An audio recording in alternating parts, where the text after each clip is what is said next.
Hi, everyone. Can you hear me okay? This is in the way. Okay. Well, I thought we should start, but thank you for coming. So I'm the guest host. I'm June Sekiguchi, so I know a lot of you, so thank you for coming. And so I'm an artist and a curator, and I moved down here. I need to remember to come back up here. So I moved here like 7 years ago, so I guess I can't say I'm new to Tacoma anymore. It feels like I'm new, but it's like been 7 years. So I'm an artist who couldn't afford Seattle. And so looking around, and I knew some people down here, and so as soon as I kind of directed my idea to move down here, it was just like easy, everything. I could afford it. There's community, and now there's more community because you got, new people are coming. So that's what this talk is all about, transplants. So artists who have come down for whatever reasons, mine was economic, but for whatever reason, to build community here. So I love it. I love it here because there's this great community of artists, and Tripod Talks have been a great way to plug into the community. So that's all wonderful. I have 2 plugs. Someone from Take Root, who is that? Can you share just from where you are? That's me. Uh-huh. I'm Jennifer Shaw. I'm on the board of the Tacoma Tree Foundation, and I just want to make a shameless plug for our fundraiser coming up on May 31st at the Eastside Community Center. It's called Take Root, and it's going to be a wonderful evening with games and a DJ and a bar, open bar, and food. It'll be wonderful, and it's to support the cause of increasing the tree canopy in Tacoma. We have a miserable tree canopy, 20%. We have a goal in Tacoma of having a 30% tree canopy. So please come, please think about coming, joining us, and have a good time and meet all the people who are doing this good work. Thank you. That's great. Thank you. And do you have more of these postcards so people can pick up from you? I have one that's got my name and phone And number here's on it. one. So So if anybody wants one, just, I yeah. have one. Okay. And then Take a another picture. shameless plug. So there's one more week for my art show. It's a solo show up at Art X Contemporary in Pioneer Square in Seattle. So one more week, and I would love to meet you if you want to go, but I'm going to be there Friday and Saturday. So anyway, I'm just so thrilled. I'm so honored that these 3 artists have agreed to speak. So Richard and I have been hosting a couple of art parties because, these new artists are coming down here, and then there's a wonderful group of established artists here. So I wanted to bring them together, and they have been the best times, right? So some of them, you guys have all met, all the artists have been at the same parties, and so if anybody wants to come, tell me, because they're so much fun. So anyway, that's we kind of gathered together, and I think I knew all 3 of you a little bit.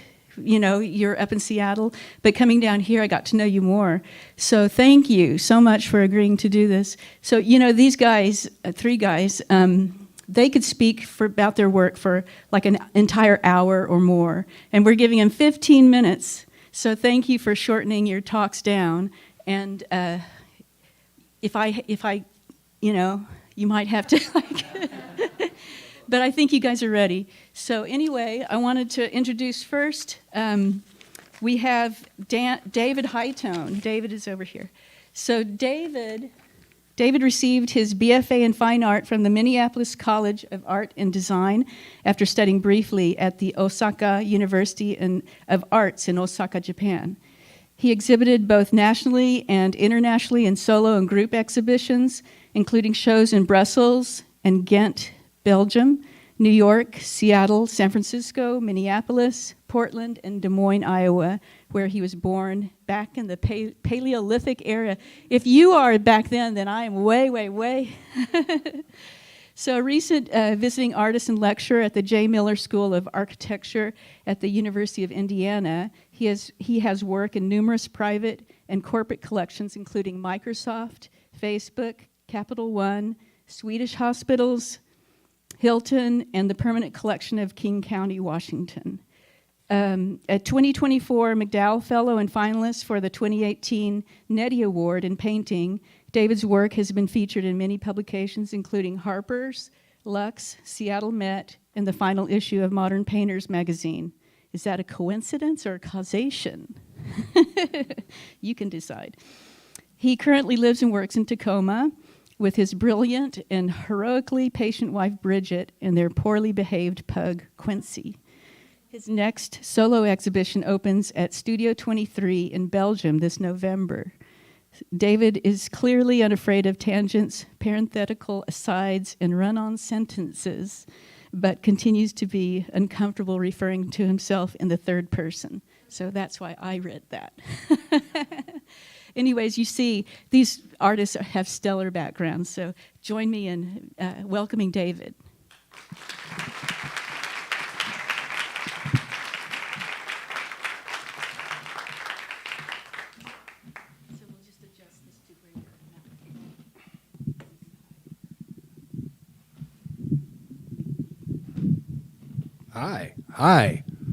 Hi. Checking. Okay, has my time started? Has the TikTok started yet? Thank you, June, for inviting me here today. This is fun. I came down here 2.5, 3 years ago, and it's been a transition for me coming down from Seattle. I am a transplant. It's true. I actually was a transplant to Seattle. As she said, I lived most of my life in Minneapolis, where I graduated from art school, and then I had a couple of shows thereafter, but then I pretty much stopped making art and started playing music, and that's what I did for basically until I moved out here in 2009. It's been a interesting, I'm sorry, I'm just trying to get the optimum, there we go. Oh, that's deep and sonorous. Okay. So a couple of caveats. I've given several lectures, and none of them have ended on the allotted time. Sorry, Lynn. But I will just kind of start spewing out words, and hopefully at the end of 15 minutes we'll have some sense of, if not a satisfying conclusion, just a conclusion. And worst case scenario, we could all breathe a sigh of relief that my blathering has stopped. As I mentioned, I moved here in 2009, and I hadn't painted or made art for about 20 years. I dabbled a little bit in a basement studio, but I had nothing like a consistent studio practice whatsoever. And so when I started painting again, I kind of picked up where I left off back in college, where I was actually primarily a sculptor. Painting was just something I did for fun. And so when I started painting, I just kind of picked up where I left off. And so that work was much in that same, oh, look at this. I forgot, I have to use this thing. Oh, shit. Okay, there we go. I have to work both of these things. This is an ambidextrous nightmare for me. So that's what I used, the stuff that I was referring to back, how I used to paint. And that is how it looks now, or looked then in 2011.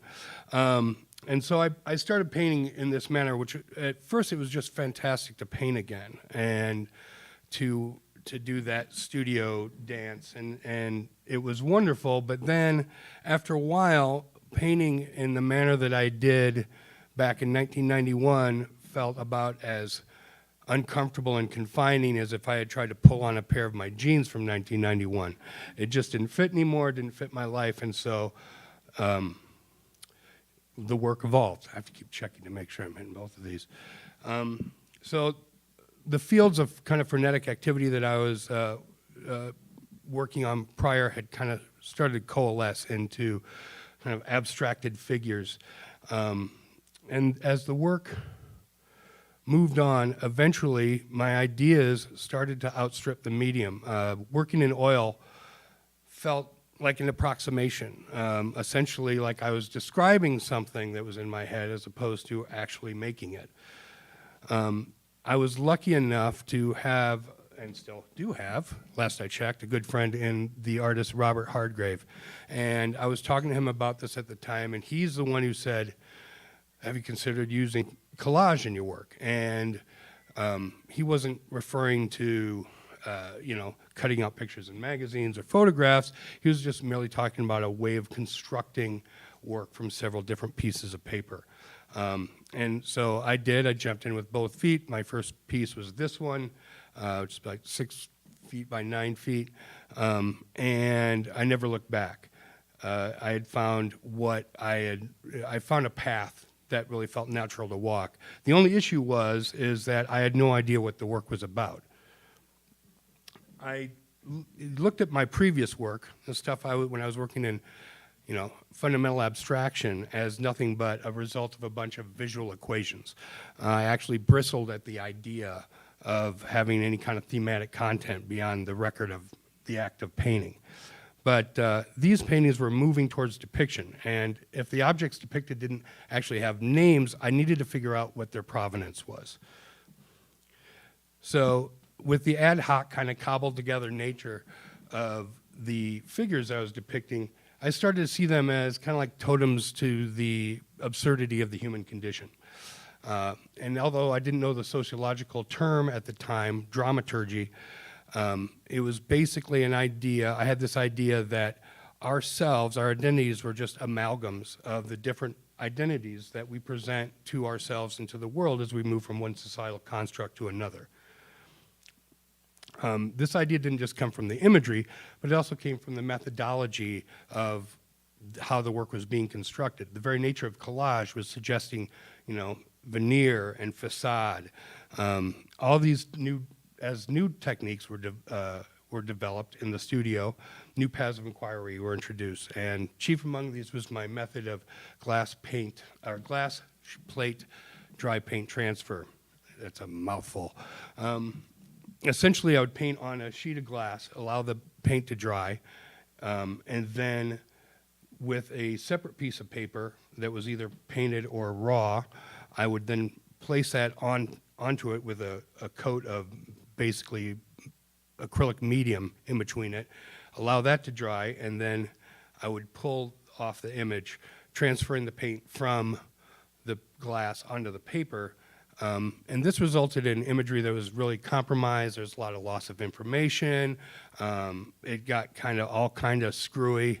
So the artist's hand was kind of diminished in the act of the process. I was also starting to build up compositions from the detritus and offcuts for the previous pieces in my studio, and the way the products of the process I was making would be reused and recalled throughout several different pieces became suggested a way of looking at the work that, along with the layering of the collage process and the glass plate transfer method with its inherent loss of information, I started to realize that memory was something that was integral to kind of the thematic content of what I was doing. Of course, memory's connection to identity it's not only difficult to untangle, but they're pretty much inexorably linked. Along with experience, it forms like this Ouroboros-like loop. Experience becomes memory, memory informs identity, and then identity becomes a lens through which experience is recorded into memory. So it's just this never-ending cycle, and it's no wonder we're all fucking crazy. One of the reasons, one of the ways that this is actually manifest in my studio are, oh, God damn it, I'm doing it again. Someone's got to tell me you're not doing the right. Look, there's the glass plate transfer stuff I was talking about. Look at that. This is called operator error. Okay, so you can see the process. And there's the pieces built of the detritus, the finished product. And wait, did I go too far? Jesus, this is a mess. No. Nope, we're good. Do you want me to click for you? No. Here we are. Doesn't that feel better? Okay, that's for me. I'm only halfway through on my time and a third of the way through my lecture. This is great. Let's see how this works out. Anyway, so as you can see, these brayers that I use to texturalize the paper and to add noise and basically just affect the work are built up over time. They all start as these nice, smooth speedball brayers, but their actual use imprints on them the memory of, essentially memory of the thing, and then that changes their voice as they're used. So I actually even had to see, you can see the one in the back, I'd have a friend of mine build me an extra big chunky handle because it had gotten so laden with paint and over the years. So while I was considering these ideas, theater and its second cousin started to become second cousin still life, pardon me, started to become recurring themes in the work. This not only touched on like the dramaturgical ideas of identity, but also kindled a weird connection to me. How many people here know about like the Heisenberg uncertainty principle and the double slit experiment? Okay, you can tell everybody how much I'm making a mash of this. I'm glad only one hand went up. That's pretty good. I could say anything.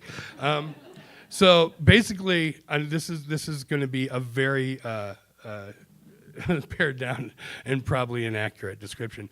But years ago, they were trying to figure out if light was a particle or a wave. So they created this experiment where there's a sheet of metal with two microscopic slits in it.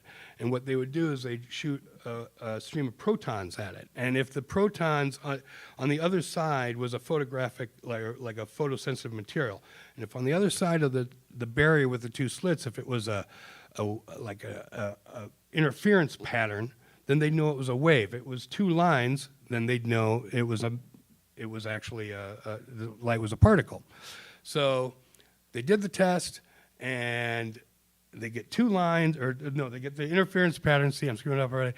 They get interference pattern, and they say, okay, it's a wave. You won the bet. Let's go get some beers. They shut down the thing. They walk out. The thing is, the next day they come in, and there was a remnant of two lines on the thing. Basically, what they figured out is that light behaved differently whether or not it was being observed. And that is just fantastic and beautiful and poetic, and it kind of renders my view of the world. If I take this poetic view of this, it's like existence, because light is matter. It has weight. It has mass. Basically, the world is just a shifting theater set, and things are popping in and out of existence just basically, regardless, based on where your glance lands. So I had this idea that we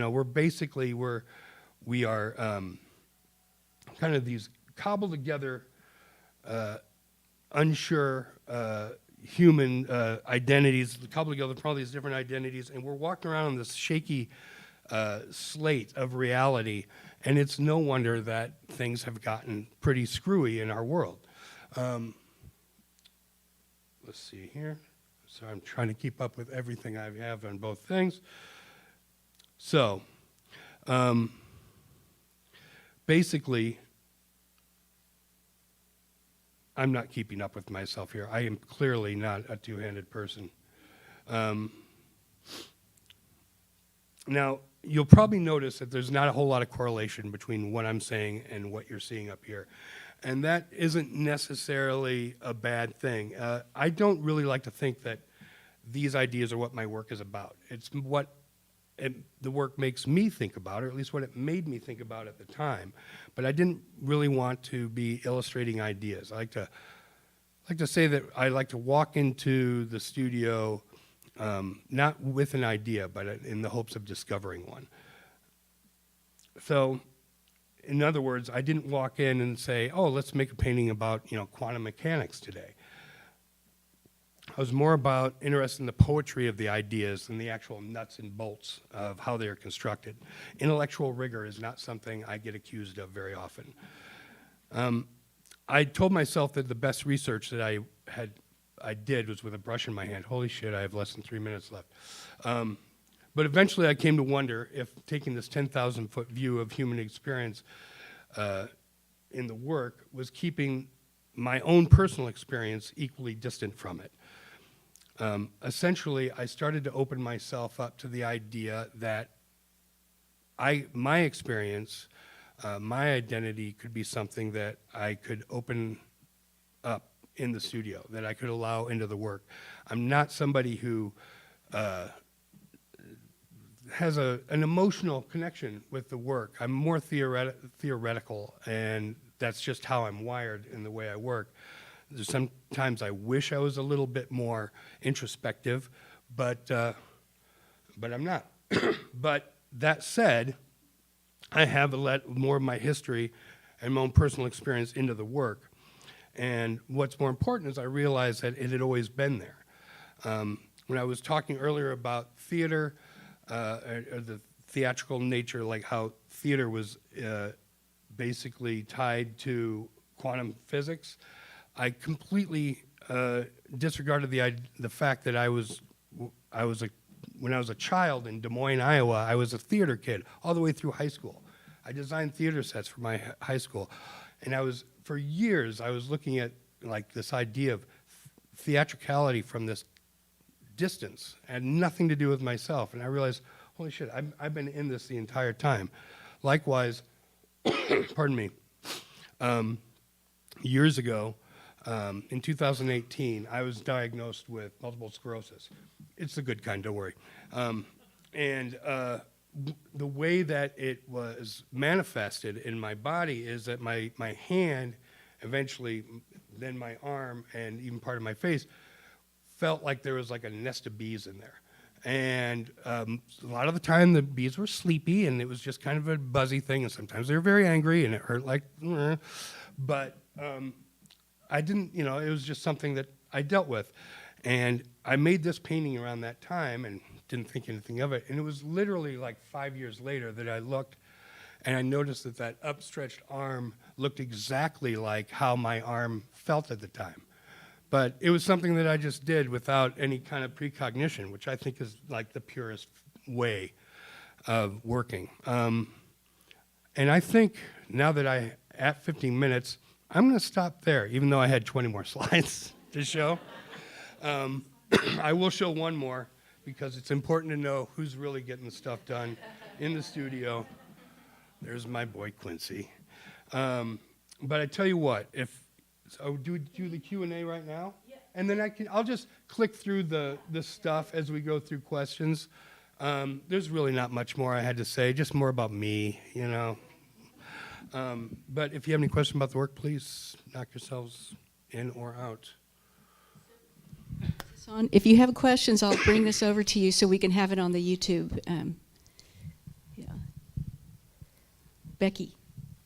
I just want to know what Okawara is. Oh, I don't know. Well, I do know what that is. I didn't know what that sound was. Okawara is a Japanese mulberry paper. It's what all the work is pretty much constructed on. It comes in many sizes. The kind I use comes in like basically a 3-foot by 6-foot sheet. And it's very sturdy and it takes a beating. One side is kind of textured, the other side is smooth. And it's perfect for what I do. Like even this, as much as this looks like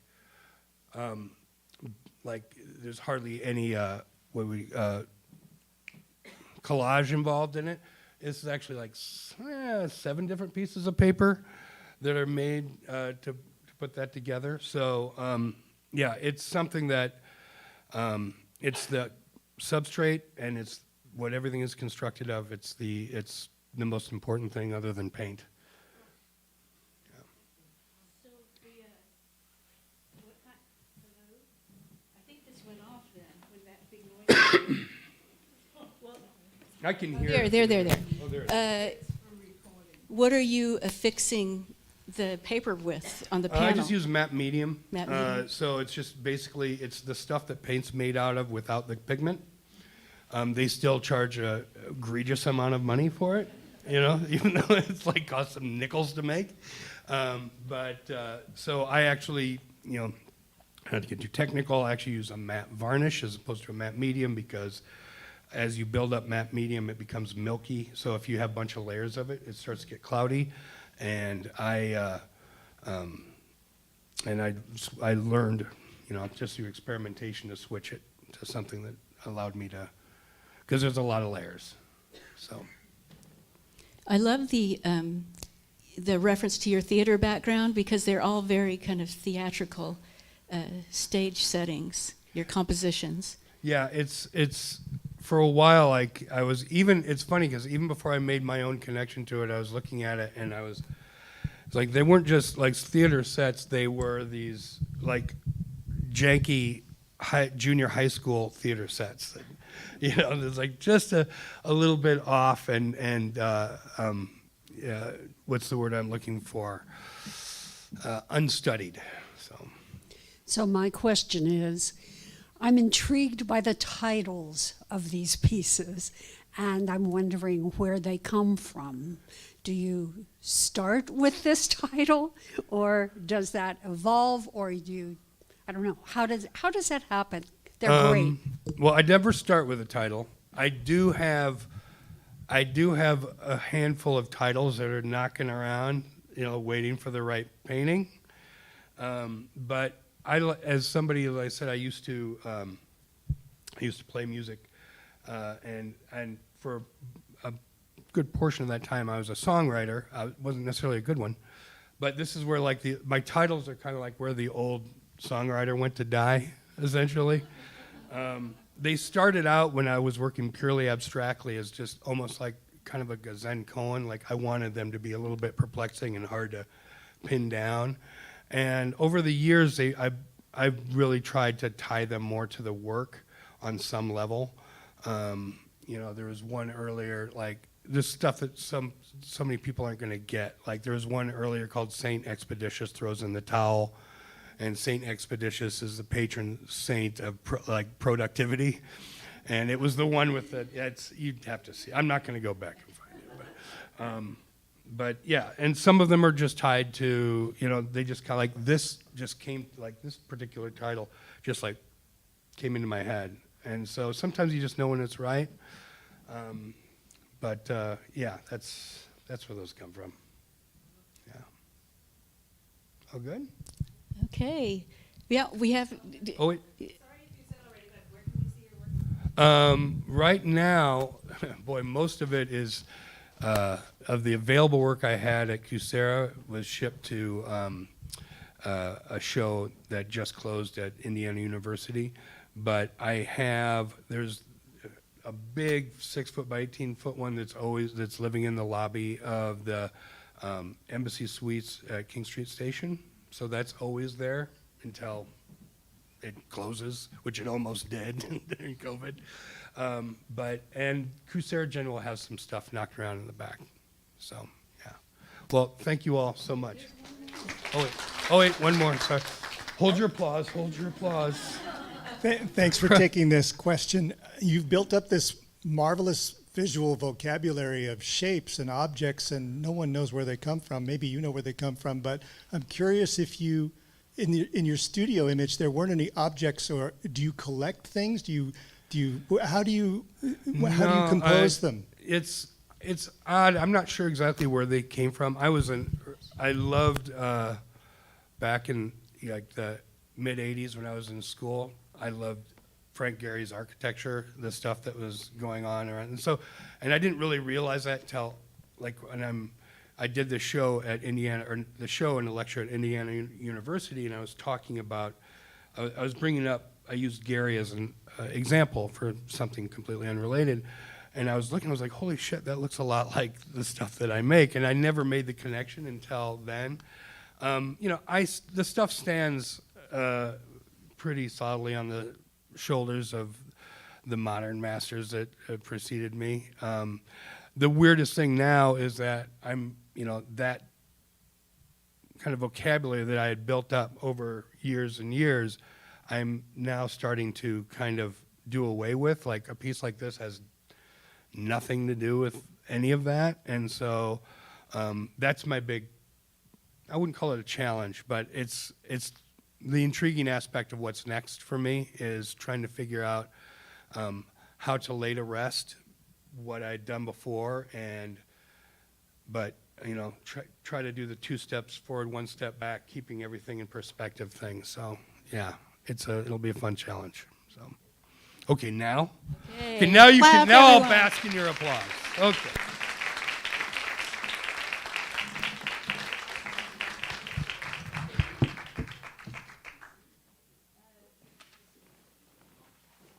Thanks. That was awesome, David. Wow. I forgot to let you guys know there's a bathroom down that way. And also thank you for the donations, because that helps pay Erik, who's doing the wonderful sound tech stuff. So thank you, Erik. And let's see. I thought it was my cell phone, but I think I left mine in the car. But make sure your cell phones are off. And we'll move on to the next presenter. So Weston Lambert is the next speaker. And so Weston is an artist whose practice centers on intensifying geological processes to explore time and material transformation. And you'll understand that when you see the slides. Engaging in a condensed timeline, Lambert combines molten glass and stone using kiln work, grinding, and polishing to evoke millennia of natural erosion within a single object. His work examines dualities, transparency and opacity, ephemerality and permanence, reflecting on the equilibrium between fragility and resilience. Lambert holds an MFA from Tulane University and is exhibited around the world, including at the International Biennale of Glass, the Seattle Art Fair, the Seattle-Tacoma International Airport, where we did a project together, or he got the main project, I got the consolation prize, but I'm happy to be next to Weston. This summer, his work will be at the Museum of Northwest Art's upcoming exhibition, Through the Light, in La Conner, Washington, at Smith and Valley Gallery in Edison, Washington, and in Park City, Utah, at the Kimball Art Fair. So help me welcome Weston here.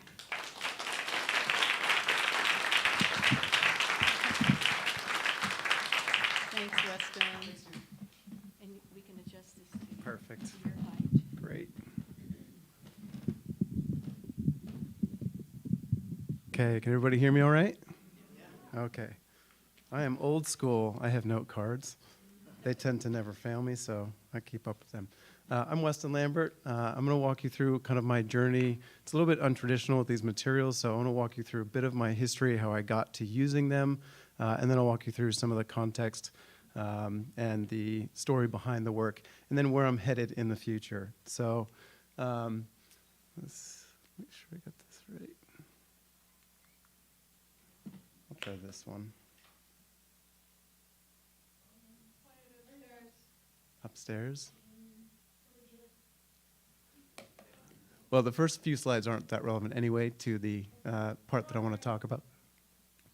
There we go. Okay. So when I started sculpting, I did a mentorship with a guy named Jose Luis Perrohe, and he taught me how to use clay and stone and how to sculpt the figure in a really traditional manner. And what he taught me was how the world impacts the body and the body interacts and impacts the world around it. So that was like my traditional training. I actually don't have any photographs from that era, but the next step was to go to the University of Hawaii, where I did my undergraduate studies.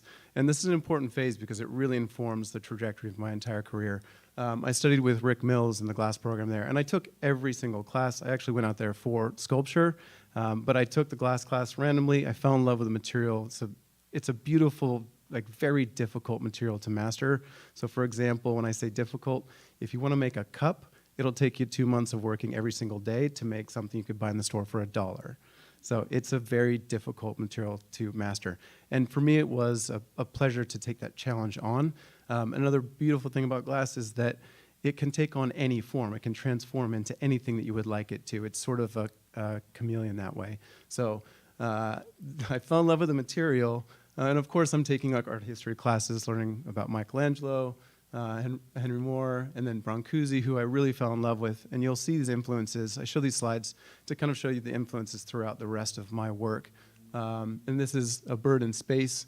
So after falling in love with glass, there was a giant flood, and it completely wiped out the studio at University of Hawaii. So the first semester, fantastic, we're playing with hot glass. The river swells, there's a bunch of rain, and as you can imagine, glass is at 2,000 degrees with room temperature water. It's not a great combo, so everything was destroyed. And as we do, we rebuilt the studio, but while that was happening, what we did was cold work. And cold work is a niche within glass where you grind and polish the glass. So it's anything that's not in the hot shop or in the kiln. So while we're rebuilding the studio, I started exploring those themes of like the body and with cold work. And what was interesting is that I found even within my love of the material of glass, there was this other even deeper obsession with this cold work method. So in hot glass, you are like, it's a really active, showy kind of thing. It's a performative deal where everybody can watch, and it's kind of this sexy thing where there's like molten glass and there's torches.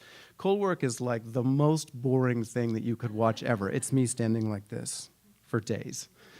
And it's so much of a niche that most people who do glass don't really want to do cold work. They don't even want to admit that they do it because it's arduous, and where it takes physical repetition to learn glass blowing and glass working, cold working is like a psychological torment, basically. So I kind of love it, honestly. Like a speck of dust can ruin your day. You have to start over and like just 8 hours vanish. So this is one of the first pieces I made during that phase. It's called Still Awake. It was about problem sleeping, insomnia. So you can see the Brancusi head sort of influence. This is carved from a solid block of laminated windows. So they're just typical windows. If you take windows on their side and you look through them, the iron impurities basically create a green tint, which I find really beautiful. So like Coke bottle, that's from iron impurities. Really clean glass is considered clear.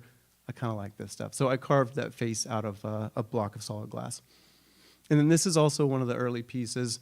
This is actually, it speaks to me to this idea of like resilience and resourcefulness, which is always important in the work. I also feel like there's a little bit of Henry Moore, like landscape reclining figures in these, but this is old marble tile from a renovated house that were torn out, and they're old broken windows basically that were taken out of the building. So I just took these scraps and then put them together and then carved them down and polished them into this. And there's something about that, like the idea of transformation of sort of conventional materials that I find really, the challenge is really enjoyable, but also just like, it's kind of magical, you know, in a world of like very practical things. This is another early piece. If you think long and hard or look at that for a very long time, you'll recognize those as granite countertops. So those are just granite countertops that I cut up and then combined with sheets of glass. And then about when I got done with school, my dad got sick and passed away. But before he passed away, he said, like, why don't you push? Why don't you challenge more? Why don't you, like, go big? Is kind of what he was implying, or just not playing it safe. So this was sort of an answer to that. These are all recycled sheet glass panes collected from up and down the West Coast. What's interesting is that I couldn't have bought the texture that's within this piece. I forgot the detail in there, but the resourcefulness that went into collecting all the materials for this is kind of what defines the texture within the glass. If it was all purchased materials, they would all the same color. So there's like something of that in this piece. And that piece actually pretty much got me into grad school, and I foolishly went to New Orleans. I say foolishly not because it's not an amazing place, it is, but because I went from Hawaii, which was ridiculously hot, and I'm terrible in hot places, to another even more ridiculously hot place.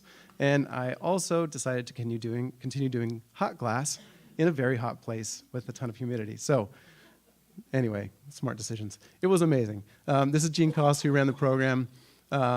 I went out and I was there for seven years. I did my graduate work there, and we played with a ton of hot glass. I mean, literally, I think we poured 30 tons of hot glass together in the 7 years that I was there. So I loved it. We would do these crazy experiments, casting glass on the floor. There'd be hurricanes. We'd have to sleep by the furnaces to make sure they didn't go out. And I would do demos all the time, but there was always this sort of longing for the Pacific Northwest, this like need to get back. So while I was there, I was making this piece. This is a topographical map of Lake Whatcom, where I grew up. And what I did while I was there was I was taking these sheets of glass and engraving those topographical maps on them, and then sort of expanding that pattern all the way through. So this is sort of my homage to the Pacific Northwest. I feel like there's the moss and the ferns and like the lushness that's here. I made that in 2012, but it really was me kind of like missing the Pacific Northwest. This is the next piece in that series, and it's, to me, it really speaks about like the abundance of the waterways here. It's like you just look and there's water. You walk somewhere, there's water, and I miss that. So this was me kind of paying more attention to that. This is another series that I was working on called the Moonrise series that, again, it's like you walk through the forest, and I feel like this is something you could find in a stream, in a kind of alternate universe. It's very alien, but it also feels somehow intuitively organic. So I would imagine that these would be part of the magical landscape of the Northwest I was missing. This is another in that series. So after a brief stint from New Orleans, I moved to Utah for a bit, which made me even want the water even more. It's very dry there. And then I moved to China for a minute. That's a longer story. Then I moved back here in 2018, and I really started delving into the complex combinations of glass and stone. And I'll talk a little bit about why I wanted to do that, the drive, but I want to talk briefly just about the materials. Glass, one of the reasons glass is so challenging is that when you combine it with other colors, if you do, let's say, like a dark blue and a white, white is really stiff and blue is really soft when it gets heated up. When it cools down, those things cool at different rates. They're coefficient expansions. So there'll be tension that's caused between those two things. And that tension is expressed in the glass breaking, which obviously for most collectors and for me as a maker, not awesome, right? But I've worked with this company called Bullseye. They didn't pay me to be here, don't worry. They make this glass that is every color in the palette. So you can combine black, green, red, yellow, whatever you want, and you can make virtually anything. So in addition to glass being this infinitely shapeable, moldable material, you can also then color it. So it's like you can make tree bark and you can't tell until you drop it on the ground and it breaks and it's glass. So there's something about it that's magical, but it's facilitated by this really unique company. So of course, I had the glass, I had to get the rocks. So I go to Tucson every year and I buy a bunch of rocks. I sometimes go out and gather them, but this is a section of my rock stash. And I was really playing with and working with the last 8-10 years, trying to figure out what combinations and what techniques really made sense, both visually and just like through intuitive sense and feel. I'm not by any stretch into geology in terms of like the breakdown of the components of each stone. I'm very much into it based on the intuitive experiential aspect. So I will get a stone just by the way it looks, I'll play with it, I'll cut it up, I'll grind it, and I'll combine it with glass and see how it functions. That's my sort of best guess usually on how a stone is composed. So this is more of the sort of testing. This is kind of where I want to start talking about the core of these projects is really about paying attention to the different attributes of the material. But you think about like the attributes of these as stand-ins really for personality traits or groups of people. To me, they're really metaphors or autobiographical in some ways. The stone is like, if you think about it, the closest approximation to eternity that you can hold, right? This is this timeless, durable, enduring source. So it's sort of this like magical thing in and of itself that you can touch time way, way back. And then we have this glass, which is like the opposite, right? It's fragile, it's transparent. It doesn't have that same durability factor. But interestingly, if you think about it, stone is made primarily, frequently of silica. Glass is usually made of silica. So they tend to work actually fairly well together, even though they present as complete opposites. So to me, they're a stand-in for this idea of like duality and contrast and tension. So this is me continuing to play with that tension and developing sort of a language with these different color palettes. I got to the point where it just looked like a rock again. So I was doing what's called like a mokamegane or folded steel technique, like the Japanese swords. I was doing that with glass where I would layer different sheets of glass fuse them down, cut them up, do it again and again and again, and then put them in the mold and then cast them to fit. So the bottom half of this piece is glass, the top is malachite. And it became sort of this thing where I'd done all this work, and it became a technical flourish, not about the actual work. So that was sort of the peak, and I've stepped away from that a little bit. So now my focus is primarily on like complementing. So if anybody tries to like paint or depict a cloud or a tree or anything in nature, you quickly find out that nature is like amazing. It's incredible. You can't win when you're competing with nature. So for me, it's like the perfect collaborator. My best like attempt is to try and collaborate with it and to complement the materials, and then really to honor them as I go along. So these are there's a combination of different techniques to get the glass to do what it's doing. This is what's called an aperture pour. The glass pours through a hole in a pot into a mold. These are usually about 1,500 degrees. And every stone is different. And so what's interesting is the glass has its own attributes. The stone, even within itself, can have different attributes. And I feel like that is fairly representative of us. Like you wake up and you're in a bad mood. You can be pleasant in the afternoon the same day, right? And I feel like the stone is that as well. There are soft parts, there are brittle parts, there are very durable hard parts, and you have to treat them with this sort of care, or they break. So the top half is glass. I kind of forget, this is something I look at all of the time, but the top half is glass. You can see in through the middle to the interface between the two materials. This is what's called bumblebee jasper on the bottom. By the way, if you're not familiar, if somebody doesn't know the name of a rock and they're not a geologist, they'll usually just call it a jasper. So jasper is a very wide class of stones. So that's a bumblebee jasper. I'm pretty sure it's not, but anyway. This is honeycomb calcite. It's from Utah. It's really, really soft. And what's interesting is that even within this stone class or type, some will behave and some will not. So you can't say, yes, I always work with this stone. It just doesn't work that way. Like today, I had a huge piece crack, and it's the same type of material. That doesn't make me leery that this one's problematic. It makes me leery of the specific one, and there's veining and all these different things that cause that. So this is peanut obsidian. It's not obsidian. It's just a fancy nickname. The glass is on top, jasper on the bottom. And then this is another edition of like my moonrise pieces. This is the dichroic glass, which is developed by NASA. It's super cool stuff. I have videos online if you want to see the entire process. I have stuff on TikTok and Instagram and YouTube. So these are the finished pieces, but you're not seeing like the sort of messy middle, I guess you would say. There's a very you would assume that this starts as something very clean and ends as something very clean.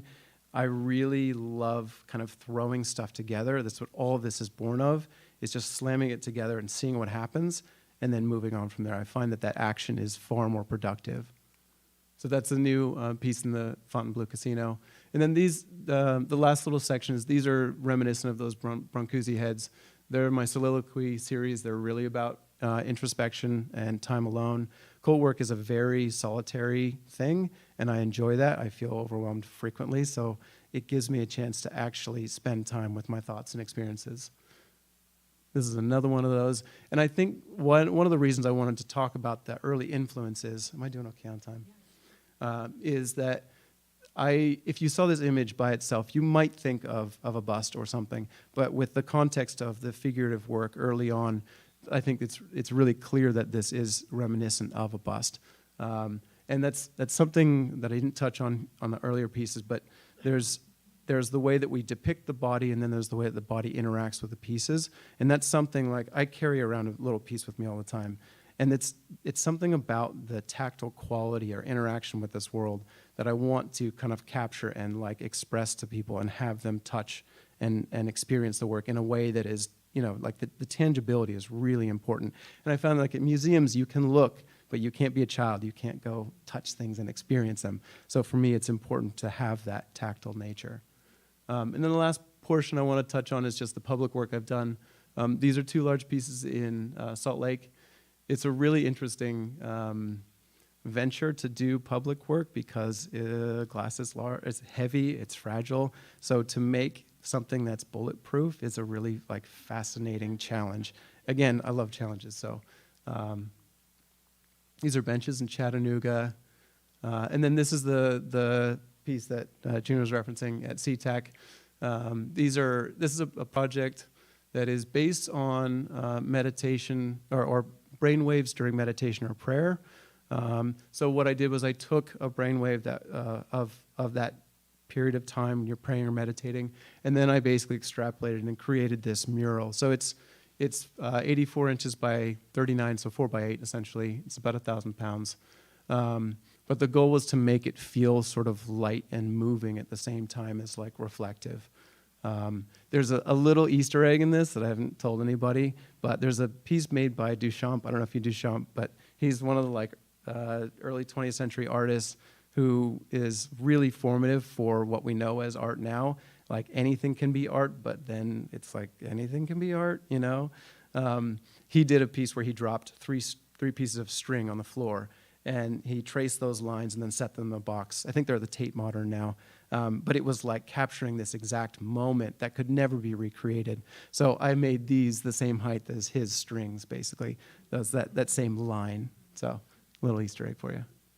And then these are the pieces I just finished at Western State Hospital in Lakewood, not far from here. They're a grouping of 6 seats, or kind of benches. They're cut from one single column, and I really wanted to have this idea, even if it's not present there, that we're really cut from the same cloth. You know, like we're all very different, but we're more similar than we are different. And I put these groupings, there's 2 in the back, 3 in the front, and 1 off to the side. And I created like a polished top and then a waterfall front edge, and then face those edges forward, because I wanted to convey that when you talk to people, you converse, you sort of burnish away that exterior, and through communication we can make community and connect. And then, so this is the final chapter. I just got back from a trip to Japan, and I wanted to just talk a little bit about where I would like to go, and that is basically, I'm showing this picture to say, they take materials and honor the history and their like identity in many ways. And this is a giant block of cast crystal that cracked. And typically that's a bad thing, right? Like glass broken, bad. This is actually, if you don't think of it that way, is really beautiful. It's inherently a beautiful line. So they've just taken off the slight sharp edges and made it as a step to enter into a sacred place. So it really honors that moment in the material. And this is the same. It's just a chunk of lead crystal that was like broken, and they put a piece of wood across, and it acts as like this barrier. That's it. It's nothing. It's not trying too hard to do anything other than coexist with the things around it. And to me, that was seeing things like this in the design. Every design element they do was poetic and inspiring. So in my previous work, some of the work that you've seen, I would say there's like a cleanliness, there's a tightness, and a I don't want to say force, but it seems like they're needing to be together. And these materials were really inspiring to me because they still coexist, and it's not this like tension in the same way. So that's sort of where I'd like to head in the next body of work. That is a QR code. If you would like to go sign up for my emails and find out more about my work, all my stuff's online, so that's that.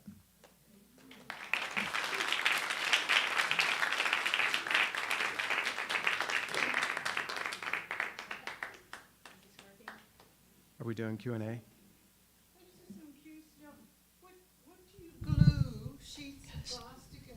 I never thought to ask that question. Unicorn blood. No, I'm kidding. No, there's a really high tensile strength epoxy. So it's stuff called Hextol. Anyway, there's stuff called Hextol. It takes about a week to cure. It's about $300 a pint. Its optical clarity is the same. It's the same as the glass. Its hardness is the same as the glass. It has a little bit of flex, but it's also grindable. So, interesting point. If you put this into ChatGPT, if you say what's best for glass and stone, it'll point you to Hextol. Anyway, yeah. So I've used a bunch of different glues and for different materials in different situations.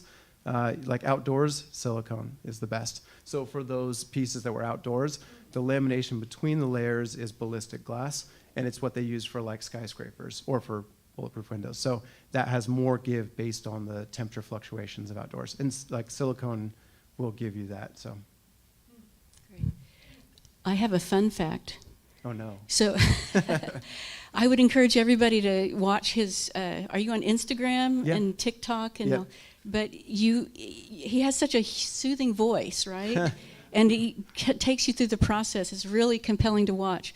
And you hit how many, like 100,000 or you got some kind of award? On YouTube and 100,000. 100,000. Yeah. So yeah, people like his videos. So check it out. They're very interesting process. It's helpful too, I think, just to show the entire thing, to like go from a stone all the way to this polished thing. Because I think when you see this stuff, in some ways it feels very like it's.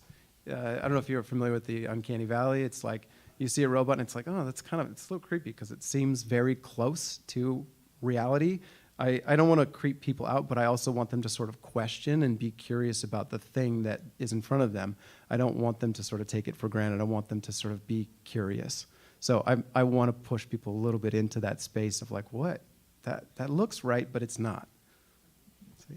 One of your pieces shows your hand holding the stone and the glass, and I'm wondering how much light is necessary for that to really stand out. One of my favorite glass sculptors, Bertil Valin, said glass eats light.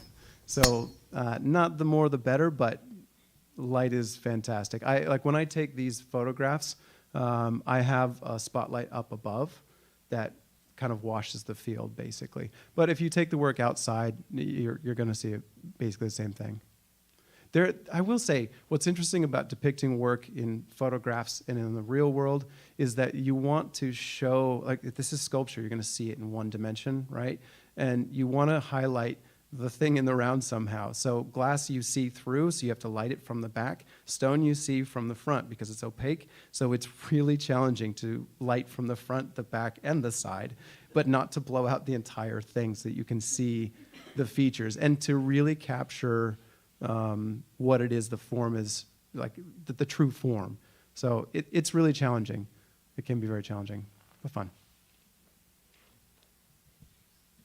David? I don't even know, Mike. Unless you need it on for the for the YouTube. thingy. My question is with the fused pieces, the glass is like, oh, no, sorry, there we go. Hello. Hi, it's me again. The glass, how much, like, is that cast to a pretty specific size before you attach it? Or is there some kind of play where you have a larger piece that you can kind of maneuver and find the perfect little cascade or what have you? If there's a few different ways that I attach the glass. There's like a very flat joint that I'll cut and grind the two pieces. And sometimes it almost like gets to like the origin of the drive of the piece. If there's a really contoured piece that I want to have the glass match to, like that green malachite piece, that I have to take I'll take a plaster mold of the stone, take a plaster silica mold of the plaster mold, and then cast the glass and then combine them. So Okay. it's a very specific, Yeah, very it's a specific section. Yep. And there's some the glass does shrink a small percentage, so you have to kind of calculate for that. Okay, thanks. Anyone else?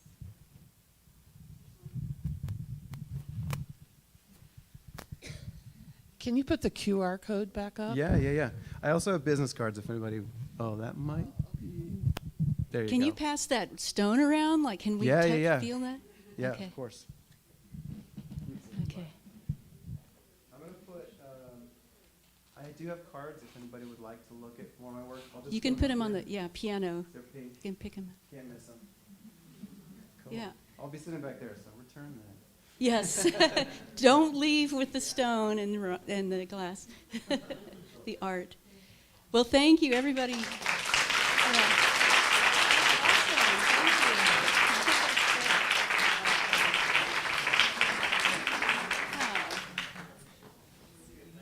See what amazing artists.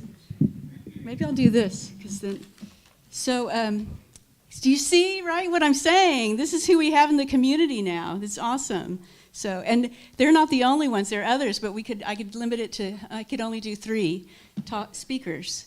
So the next speaker is Dan Webb. So Dan is a full-time sculptor, currently represented by the Greg Kucera Gallery in Seattle. Dan has been showing in galleries and museums for over 25 years, and his work is owned by numerous collections, public and private, all over the world. The public collections include the Smithsonian in Washington, D.C., Crystal Bridges Museum in Arkansas, which is just up the road from where I grew up, and the New Museum in New York, Seattle Art Museum, the Portland Art Museum, Tacoma Art Museum, and the Museum of Glass, all of these in the Northwest. In addition to gallery and museum shows, Dan has made public art projects since 2004, including projects at the Pike Place Market and the Seattle Convention Center. Dan is a winner of the Pollock Krasner Foundation Award, the Betty Bowen Award, the Washington State Artist Fellowship Award. He lives and works in Tacoma, so welcome Dan Webb. Thank you.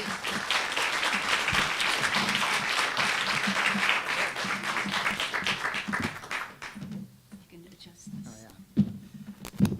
Okay, so I'm kind of old school, so I have no notes, just winging it.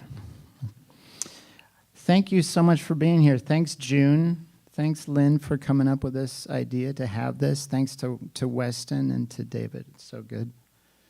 Go Tacoma, right? Tacoma, represent. It's great. So I am new here. I'm a wood carver, so that's what I do. Most of the time, I'm a wood carver. But broadly speaking, I'm a contemporary artist, and I think about what are the coolest ideas that I can think of, and then I just kind of pursue them. So in general, I'm trying to think of what do I want to see, and what am I not seeing, and how do I make that thing? So even though I am a wood carver, there's a lot of other things. So this is bubble gum, stone, rawhide,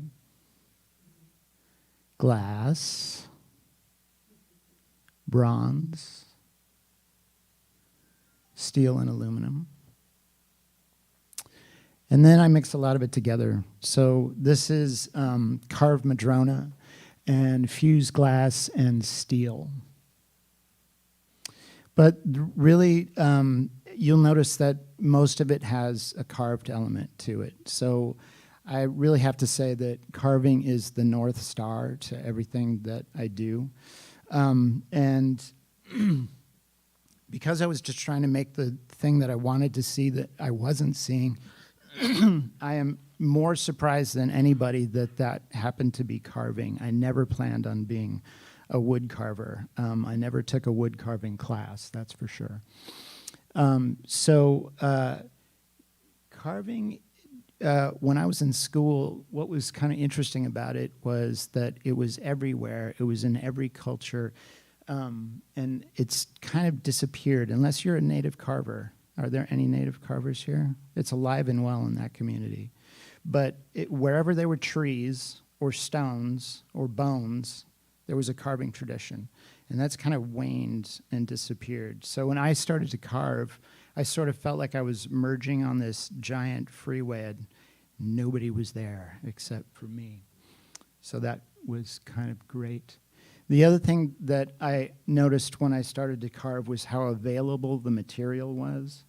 So where I got my material was from trees that got cut down and from buildings that were being torn down. So most of it was essentially free. So that meant that I got to be really ambitious with the sizes of the pieces that I made, and also I could just be very experimental because there was always another great piece of wood that I could find or was going to be given. So that was pretty great. The other thing that was kind of good about it was that in school, when I got really serious about carving, is that it taught me two things really fast. And the first one was to get over yourself, and the next one was to go slow, that you had to go slow. And getting over yourself as a young person was especially important. I think that was a really good thing. So with carving, I just feel like I'm always a student. I'm always learning something. There is no chance that I am going to get to the end of knowing about how to do this. And that's pretty great. So you learn that you're always going to be a student, a perpetual student, and then you're super aware that there's some other pretty good people that have done it before you. So there's, your Michelangelos and Bernini and Bill Reed. Is everybody a Bill Reed fan? Elizabeth Catlett. The list is long. Isamu Noguchi.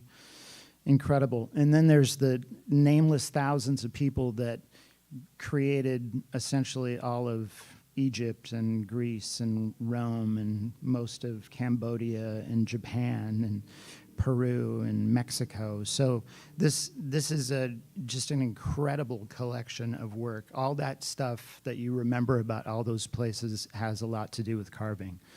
So the bar is super high to be a carver, and should you be crazy enough to want to do it yourself, you are faced with that. So I am humbled by it every day. I'm fully engaged, and I feel like I'm always learning something. So that is truly awesome.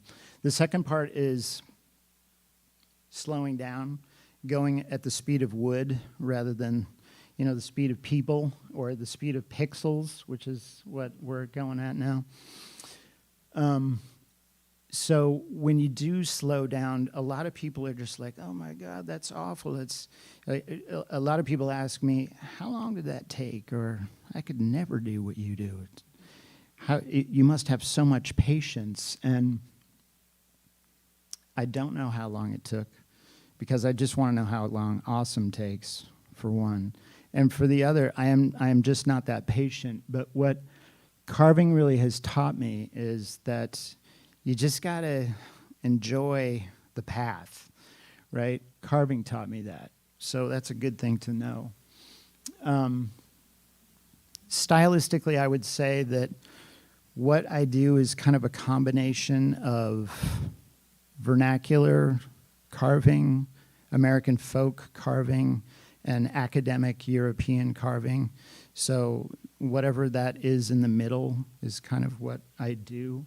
This is an example of American folk carving, which is now called vernacular carving. So this is one piece of wood. This is a kind of a trick that a lot of people used to do. It's not as common now. So that's kind of a great thing to be able to do. It's very interesting to me and recurs in a lot of my work. This is kind of an academic European version of carving, and a detail of one, I should say. So the first one is one piece of wood, and this is a bunch of pieces of wood put together. So one is, one genre leans on theatricality maybe a little bit more than the other.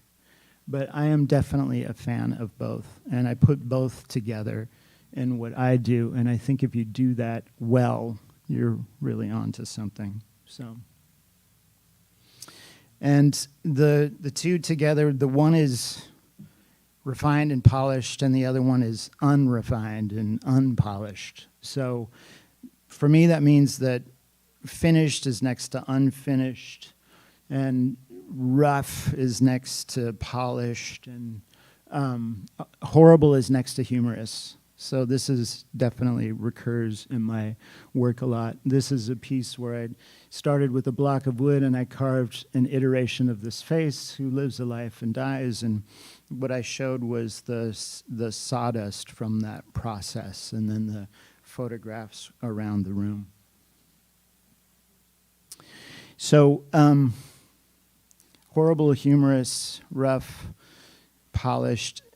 Taking two disparate ideas and putting them together by the shortest means necessary to do that means taking somebody on a path they didn't quite anticipate to a place they didn't really expect. And when you get there, there's that sort of percussive realization that sort of prompts surprise or feels. And to me, it's like a joke. You know, a joke operates really in the same way. So you're giving enough information so that you realize the thing that's not being said.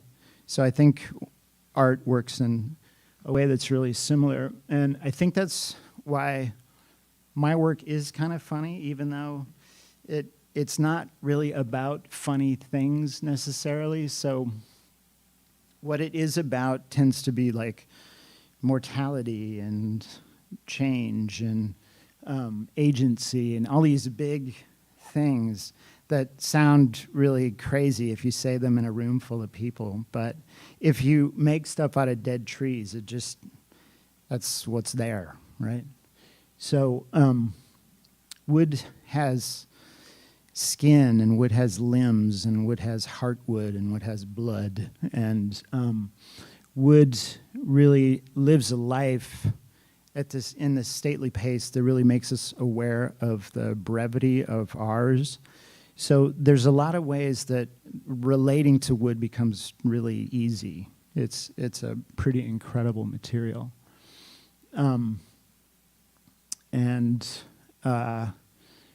This piece sort of references that. It's called Cut Flame Spalted, and the spalt is the black line, and the figure on it is where the tree was under duress. So wherever the tree has hardship in its life, it seems to make the wood even more beautiful. So that's something that's also pretty incredible about wood as well. So I just want to get out of the way. You know, the stuff is already there. How do you just artfully kind of get out of the way? It's really all in there if you look.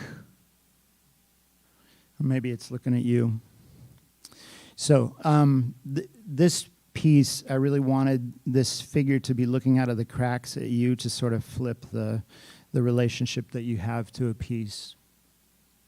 And I'm running out of time here. So it's also in a lot of other genres. So let's check out some other things. This is jewelry, which I'm really starting to explore. My partner makes jewelry, and it's so inspiring. Signs, lots of signs. Kitchen implements, which I love and I give to people. Furniture, of course. Love making furniture. And also things like glass. So this is carved in reverse. This is a blow mold, which are really fun and great to make. So I'm really just trying to say yes to all of it. And really in as many ways as I can. There's more ways than I can imagine. This is a piece that I'm working on now. I'm trying to say yes to the internet. So on Instagram, I will carve a yes that's about the size of my palm, and I'll post a picture of it, and they're all for sale. And if you want to buy one, you have to DM me, and then we can negotiate what the price is and where to meet in between the two of our starting points. So we're negotiating, and we get to yes, and I hand it over. So I think I made 17 or 18 of these now, and it's been really lovely to meet all these people that need yes in their lives. But yes is complicated. So there's a lot of yes that's gotten to with trepidation or fear or coercion. There's complicated ways to get to yes. So what I'm really interested in now is getting to yes and. So in the fuckery of our present moment, sorry, Jesus, I really want to put space at the end of that and for the possibility of what comes next. And the past is the past, but, you know, the future is really an act of the imagination. And I feel like every one of us here understands that really well. So maybe this is our moment to shine. And it's great being here, and come by my studio and let's talk about the and after the yes. So thank you.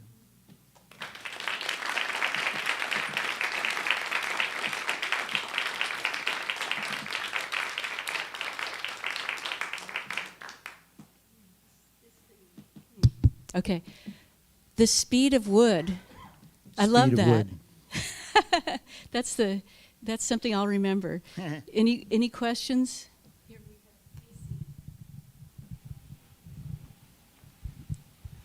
Hi there. I did a little bit of woodworking in my past, basically like wood shop in high school and middle school. I have a curious question, like basically on wood grain, like wood strength, like basically softwood, hardwood. Is that playing attribute to what you make or create? Does that have anything to do with it, or is it more so like found wood or like whatever's available? Like, do you prefer pine, poplar, anything like that, mahogany? Yeah, I don't really have a favorite wood at all. Really, it does come down to things that people have given me, or the things that just showed up. So,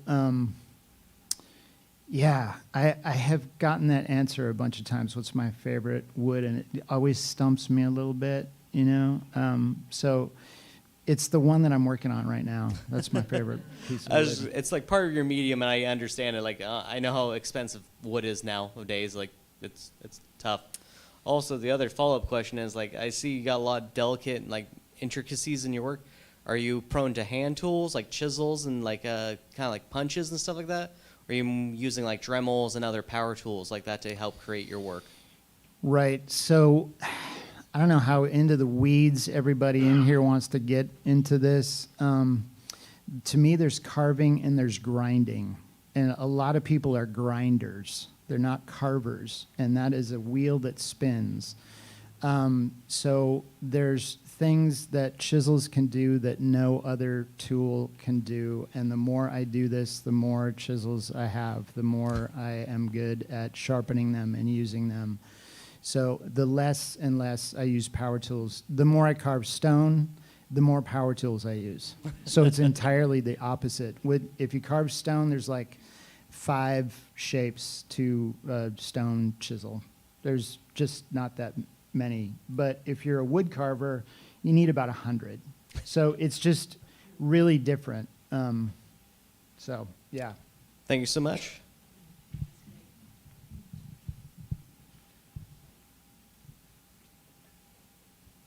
You have an upcoming solo show at Greg Kucera, right?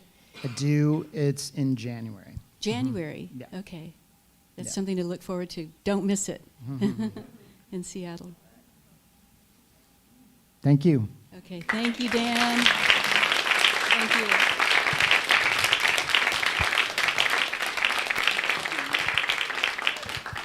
you. Okay, right. Again, all 3 amazing artists. So thank you to the artists so much for sharing. So, and thank you to all of you for coming out here tonight. And this was a great introduction to Tacoma of your work. Everybody needs to see your work. So thank you.